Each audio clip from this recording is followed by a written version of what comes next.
Hi, welcome to SBR Sports Picks. I'm Peter Loshak. His name is Drew Martin. Today is Thursday, May 25th. This is the regular MLB show that Drew and I do every Monday and Thursday, where we take a look ahead to the upcoming series and pitching matchups in MLB, and where I update my official record and my picks that I give officially every morning at 10:30 Eastern Time. Let's start out. Let's throw the record up. Drew Martin. I got trapped by the Colorado Rockies at Philly on getaway day. It did go to extra innings, so maybe, I can tell myself that it was a smart bet anyway at the closing line, but they lost, and I had to eat 2 units. I took Colorado, on the -1 line, and on the second half, Velasquez threw a great start. So did Anderson, but in the extra innings in a late game where you think that, Colorado would have a big advantage in the bullpen, they blew it. Yeah. Or they lost. I don't think you were alone in that. I mean, the market movement went towards Colorado, and a lot of people I know were with you. As far as betting and doubling up like that, so you're on the side and the run line,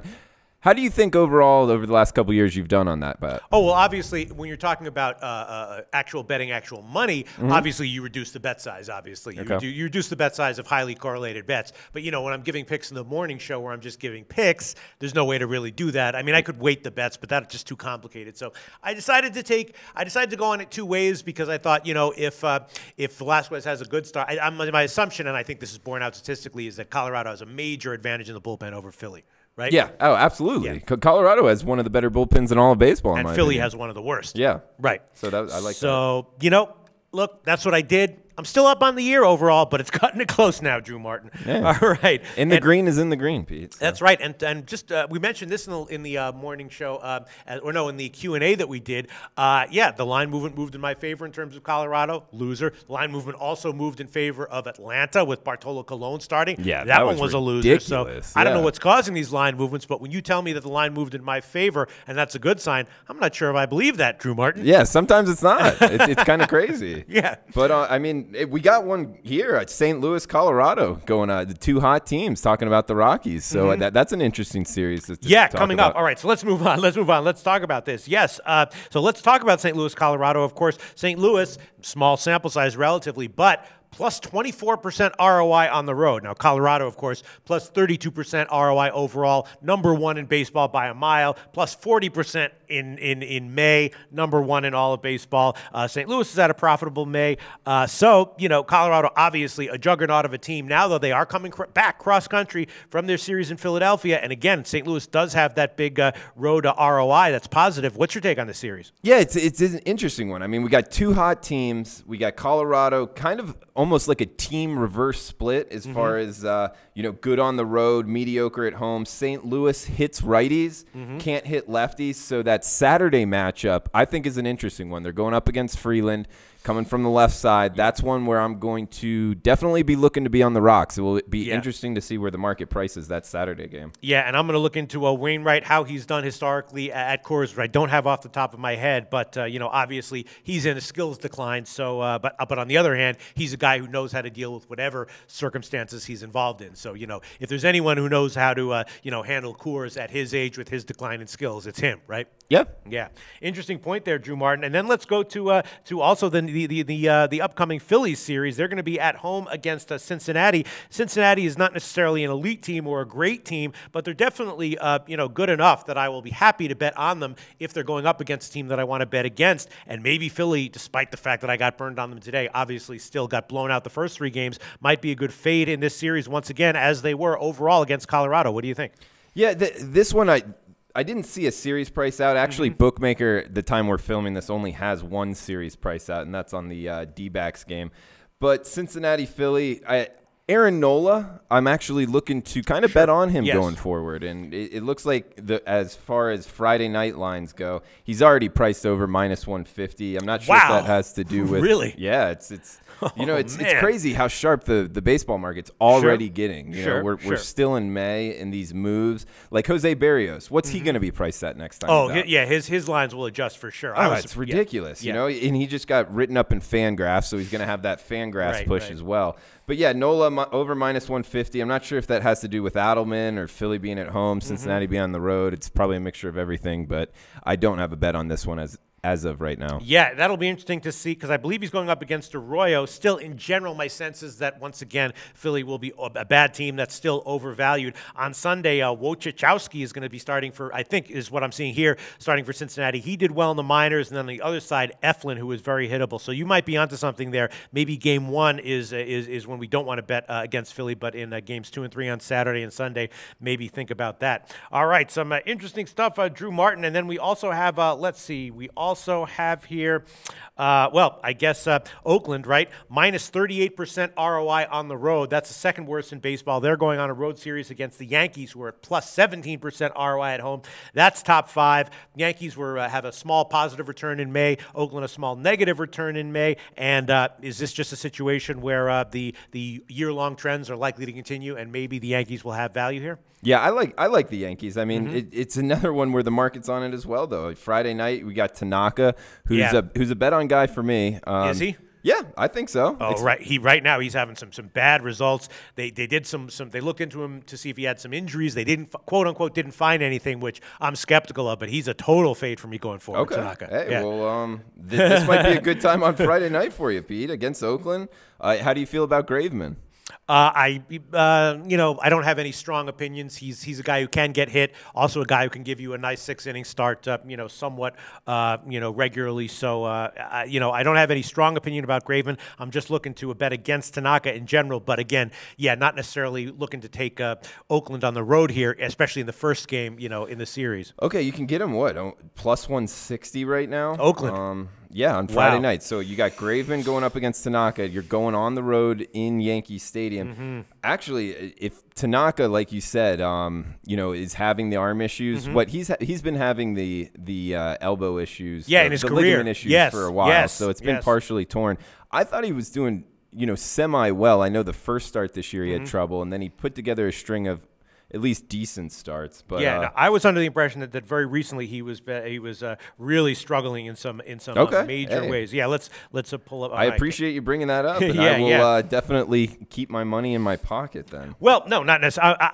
If anything, my first thought on that is maybe a shot with the Oakland team total over, something like that. So you're not dependent on Graveman, and you don't have to worry about I don't know. Yeah, that is a day you don't have to worry about Oakland actually winning the game if the Yankees come back late. That's a tough one, but I'm definitely looking to bet against Tanaka going forward. All right, and let's see some other series here. Let me just pull up my sheet here. Oh, all right, here's an interesting one. Texas against Toronto. Both teams have been doing very well in May. Texas, though, another team with big home road splits, much better at home, and on the road, they're actually minus 25%. The Jays, though, they look like they're improving. The bullpen's doing a little bit better.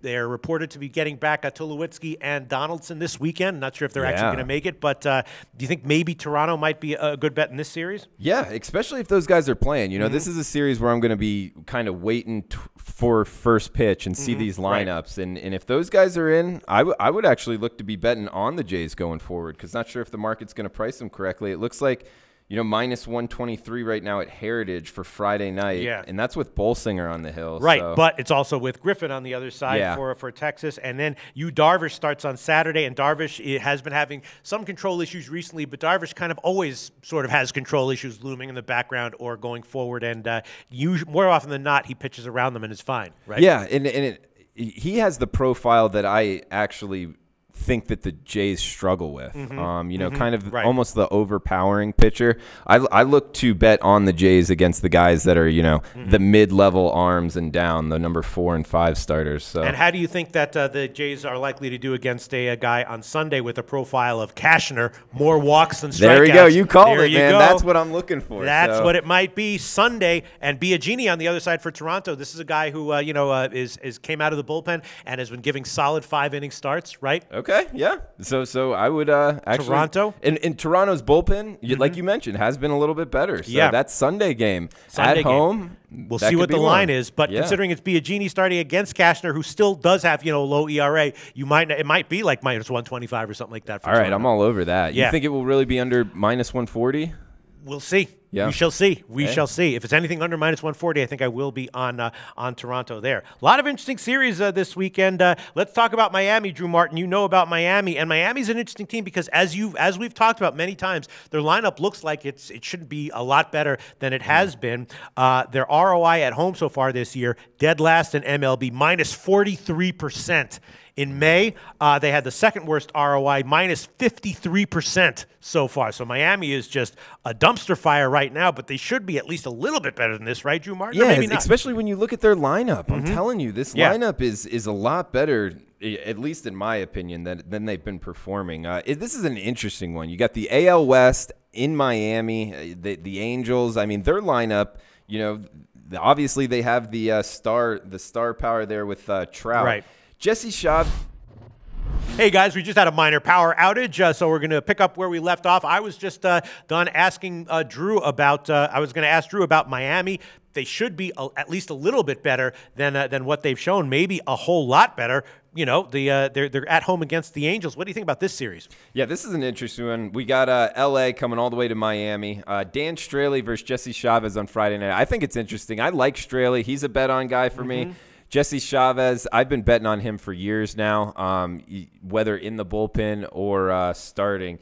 Not always successfully. I do like his arsenal. I do think both teams should have some success offensively in this series. So I'd actually be looking to go over the total in this series. Over the total. All right. I mean, yeah, the Marlins do have a terrible bullpen, though, which has contributed to their bad results. And interestingly, though, the Angels are going to be – they're in Tampa Bay right now, so they don't have a lot of travel here. But Miami is traveling all the way from the West Coast, right? Ooh, so it is a big travel spot for Miami and not for the Angels. But it's just how long is this horrible ROI for Miami going to continue? Well, that's a tough one to answer. They do get an off day, though, it looks like. Okay. So coming back from the West Coast, I was going to say that's a sharp play I like to play on, a team coming home from a long road trip. But so they do get an off day. Okay. As far as Miami, I don't know, to answer it. Yeah. I'm not really putting a lot of faith in betting on Miami or I actually would be looking to go against them more so than on them, Pete. We'll take it series by series. They might be one of these teams, and you do see this sometimes, Drew Martin, because I track a baseball month by month. Sometimes you do see like one of the absolute bottom three, teams in ROI one month, then be like one of the top three teams the next month. So that could be Miami. They could be a candidate for that. And they catch what? Plus 200s. It doesn't take a lot of wins to get back up there. And then another series that pits a terrible team that might still be overvalued against a good team that might be a little bit undervalued is San Diego at Washington, right? San Diego -22% ROI overall, third worst in baseball. I think we were all kind of expecting that. And Washington, also kind of how we expected them to be, a high favorite, but still awesome and maybe not quite as big of a favorite as they should be. They have a +5% ROI overall, which puts them at top 10, +8% ROI at home. Maybe here, as we know, Washington's going to be a big favorite this whole series, but maybe still worth a play. Yeah, it's amazing what Washington's doing, Pete, as far as one of the worst bullpens. And it's just a matter of time before they run away with the NL East here. So, we were talking about on the roundtable, what NL East team is going to come in second? That's kind of the question. Because this Washington lineup and their starting pitchers are really good. It's just their bullpen, which is an important part, as we know, of betting baseball. Of course. But they're kind of defying the odds. So yeah, they do have a bad bullpen, but guess who else has a bad bullpen? Is San Diego, along with a bad everything else. So I don't know. Washington might be a good play there on their run lines. What else has caught your eye that you want to bring to our attention, Drew Martin? Let's see. I got a couple notes here. The Arizona-Milwaukee series. That one is a real interesting one. We got Greinke returning kind of to as a lot of us remember him being a Milwaukee Brewer. We have Junior Guerrera. He's getting his first start back. He's a guy that a lot of sports bettors out there have had a lot of success betting in recent times. And he made his first start of the season and then got put on the shelf, and now he's coming back. So it's an interesting kind of case study there and how he'll perform. Also, a couple things to take note. Milwaukee, obviously, they hit lefties very well. They're going to get 2 lefties from Arizona. Arizona gets 4 righties coming against them from Milwaukee, and they're the #1 hitting team versus righties. So I could see a lot of runs in this one. All right. We also get an offensive park here. That is an interesting matchup because they are 2 of the top 3 teams in MLB. Number 1, obviously, Colorado. Number 2, Milwaukee. Number 3, Arizona. Which is more likely to continue? I would probably say Arizona is more likely to continue being profitable than Milwaukee. But yeah, it is an interesting series. All right, let's get to some of the pitching matchups that I want to. There is one. Okay, talk about the Baltimore-Houston series, right? That is an interesting one because Baltimore, of course, was the #1 team at home in terms of ROI in baseball. They were at home against Minnesota, who was the #1 team on the road. Something had to give. And Baltimore gave. They got swept, right? Yeah, at home. Yes. That was ridiculous. So now Baltimore goes on the road where, again, they have a bad ROI, minus 13% on the road. And Houston, kind of a little bit like Washington. Everyone knows they're really good, but they're still a little bit better than what the market's giving them credit for. And they do have a modestly positive ROI just in all areas as of right now. So, they're not winning every game. You're going to lose some when you're betting Houston. But I feel like just in general, you are still getting a little bit of value with Houston, even at big favorite lines. Yeah, absolutely. It's just tough to get, to get to them and lay those lines. One thing I took note in this series, Pete, is McCullers and Keuchel. They don't make a lot of mistakes, in my opinion. In Baltimore, that lineup excels against pitchers that make mistakes. They're more disciplined, good with control. McCullers can be the overpowering pitcher. So I would look to be on Houston in those. And, of course, on the other side, Jimenez, I'm not really interested in him. I could see the Houston Astros getting all over him in that one. Could easily see we'll see what the line is. Jimenez against McCullers. Obviously, Houston's going to be a big favorite there. How big, though, is the key. They might not be as big of a favorite as they should be, right? What night is that one on? That's on Sunday afternoon. And then the Saturday game is Keuchel against Miley. Now, I've been down on Miley every which way for a while now, and sometimes I've cashed with it. A little bit more often than that, more than that, I have not cashed with it. But he's got to be a fade going forward, right? Yeah, especially even in Baltimore and in Houston, he would be a fade. I just don't like his profile in those ballparks. So, especially against the Houston lineup, I will probably be with you as long as it's not a crazy, ridiculous, expensive price. The line is the key, but that is definitely one game I have circled looking to bet on Houston on Saturday. Keuchel against Miley, and then a little less, but still looking at it, wondering what the line will be. McCullers against Jimenez on Sunday. All right, Drew Martin, I think that just about wraps up. Anything else you want to add to our? I'm good to go. We gave some. All right. Yes, a lot of interesting series coming up this weekend. Of course, also Matt Harvey's next start will be on the Sunday night game. That'll be interesting at Pittsburgh. Matt Harvey versus Glasnow. Yes, and Glasnow has been improving. He has, but there's still there's going to be a lot of walks in that game. That could be a long one. That could be a game where maybe we want to look towards to an over because Harvey, they won his last start, which I was actually on -1, but I'm still not a believer in him. I'm still not a believer in his mental state, and obviously his walks are continuing to be a problem for him. So we'll see what happens on Sunday night. Good show, Drew Martin. We'll be back on Monday for our preview of next week's midweek series. Watch for that on Monday. All right, guys. Hey guys, thanks for tuning in to our channel. Now, we've put a lot of work into producing all these free videos, so please help us out and keep all our content free for you forever by simply liking, sharing, commenting, and subscribing. Now, not to mention, a visit to our industry-leading website will warm the hearts of all our SBR employees, especially myself. Now, the links are over there to the left, so do check those out. Thanks for watching.